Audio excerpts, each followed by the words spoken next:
शनिचर 2 मार्च को मालेगांव कारपोरेशन महासभा में बहुत ज़्यादा हंगामा हुआ, जिसकी वीडियो व्हाट्सएप और सोशल मीडिया पर वायरल हुई। रिसाइट टुडे को भी बहुत सारे फ़ोन आए कि इस वीडियो के बारे में कुछ बताएं। चूँकि रिसाइट टुडे हमेशा से पर्दे की पीछे की बातों को आवाम के सामने पेश करने का मौक़िफ़ रखे हुए है, इसलिए आज हम स्टैंडिंग मेंबर और कांग्रेस पार्टी की गट नेता ताहिरा मैडम के साथ में आज हम बैठे हैं। इनसे हम बात करेंगे कि क्या हुआ था और क्या हो सकता है मालेगांव की सियासत। मैडम, आपका तो सबसे पहले इस्तकबाल है रिसाइट टुडे में। सबसे पहले तो हम ये जानना चाहेंगे कि महासभा में शनिचर के रोज़ क्या हुआ था।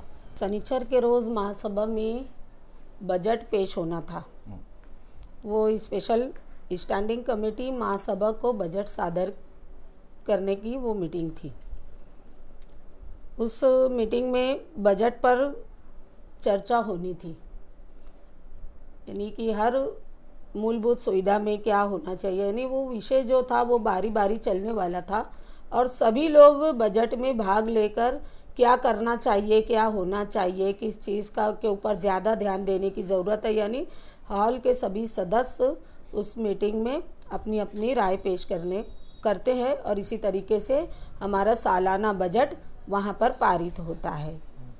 उस मीटिंग में हमारे यानी मीटिंग जब शुरू हुई, राष्ट्रगीत शुरू हुआ, राष्ट्रगीत का भी उल्लंघन हुआ।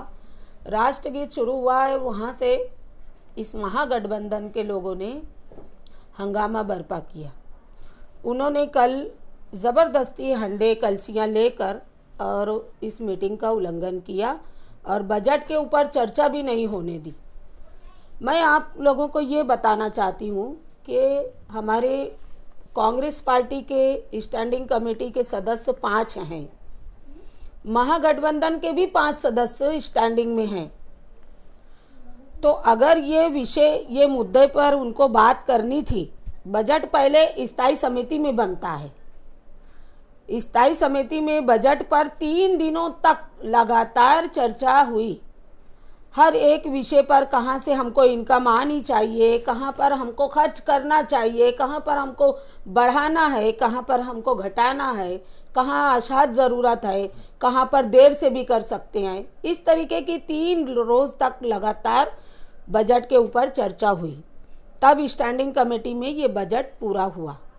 तो अगर इस महागठबंधन के लोगों को अगर पानी पट्टी के विषय पर कुछ बोलना था तो इनको सबसे पहले स्टैंडिंग में जब बजट बन रहा था, जब बजट के ऊपर 3 दिनों तक लगातार चर्चा हो रही थी, तब उन्होंने ये मुद्दा अपना रखना चाहिए था और जब वहाँ पर उन्होंने इस विषय पर चर्चा करनी चाहिए थी।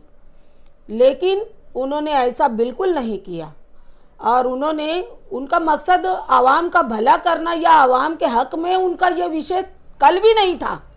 वो अगर आवाम के सच्चे हमदर्द होते और आवाम के हित में, आवाम के लिए उनको करना था, तो ये तो उस वक्त की बात है कि ये जो हर साल पानी पट्टी में 5% की वार्ड जो होती है, जो हर साल 5% पानी पट्टी बढ़ती है और आवाम पर ये बोझ भी ये इन्हीं महागठबंधन के लोगों की देन है।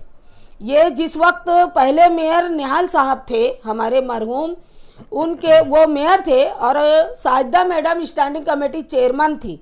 ये उस वक्त तो उन्होंने पास किया है कि हर साल पानी पट्टी 5% बढ़ाकर आवाम को देना है। तो ये तो उन्हीं का किया हुआ है और उन्हीं का किया धरा आज वो लोग हम पर लाद रहे हैं। ये इसमें तो आज ना कुछ बढ़ने की ना घटने की बात थी। सीधा विषय, सीधा सवाल ये था कि बजट के ऊपर इन लोगों को अच्छी तरीके से विषय पढ़ा जाना चाहिए था और राष्ट्रगीत के बाद शोक प्रस्ताव था, शोक प्रस्ताव का भी उल्लंघन किया उन्होंने। शोक प्रस्ताव में भी हंगामा किया और राष्ट्रगीत में भी उन्होंने हंगामा किया। तो इसका मकसद क्या हो सकता है? इसका ये करने का उनका मकसद सिर्फ यही है कि हर हाल में ये बजट यानी लैप्स हो जाए और ये बजट के ऊपर अब ये बजट पारित होगा। जाहिर सी बात है, इतनी इमरजेंसी में स्टैंडिंग ने सादर किया और यहाँ पर मंजूरी के लिए महासभा में दिया गया था, स्टैंडिंग चेयरमैन दिए और ये बजट को महापौर साहब मंजूरी देने वाले थे। उनका मकसद ये था कि अगर ये बजट पारित हो गया तो शहर में कामकाज की शुरुआत हो जाएगी, हर वार्ड में काम नजर आएंगे और इनका मकसद है विकास नजर आएगा। इनका मकसद है शहर का विकास रोकना, शहर में कामकाज को रोकना। इनका काम महागठबंधन के लोगों का, ये जब अलग थे तब भी इन्होंने वही काम किया, आज एक साथ भी आए हैं तो भी वो यही काम कर रहे हैं कि शहर का विकास रुके, शहर में कोई डेवलप नजर ना आए।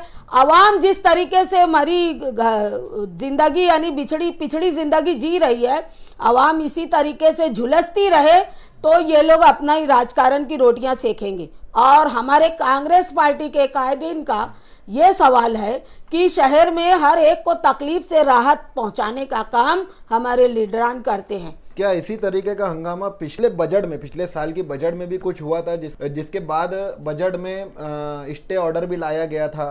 बिल्कुल, पिछले साल भी इन्होंने वही काम किया था, यहाँ तक कि बजट पर स्टे लगा दिया ताकि किसी भी तरीके से, इनका मकसद एक ही है कि शहर में कोई भी कामकाज ना हो, शहर का विकास ना हो, शहर में कोई डेवलप ये लोग बर्दाश्त नहीं कर सकते।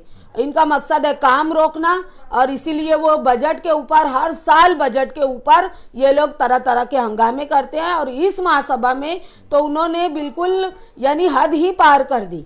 इन्होंने महापौर साहब को इतना बुरा भला कहा कि आज तक के मैं समझती हूँ किसी महासभा में किसी मेयर के विकार को इतना मजरू नहीं किया गया जितना ये लोगों ने इस वक्त किया।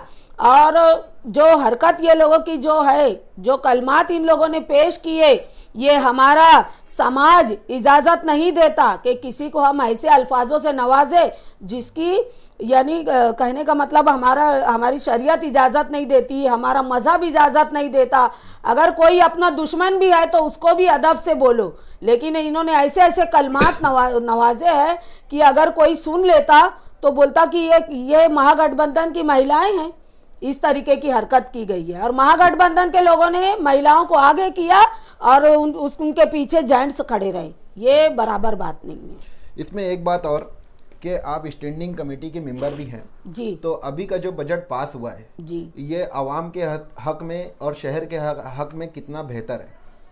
अभी इस मर्तबा भी जो इससे पहले का बजट भी जो था वो भी आवाम के हक में था और बहुत सारे कामों का आगाज हो चुका है। पिछले बजट के भी काम कर चुके हैं और बाकी कई काम तो अभी भी पिछले बजट के प्रोसेस में हैं। और इस साल का जो बजट है वो और भी बेहतर आवाम के हक में है। आप लोग देखेंगे इंशाअल्लाह। ऐसे भी महागठबंधन के लोगों की जो कोशिश थी बजट को रोकने की, वो कोशिश उनकी नाकाम हो चुकी है।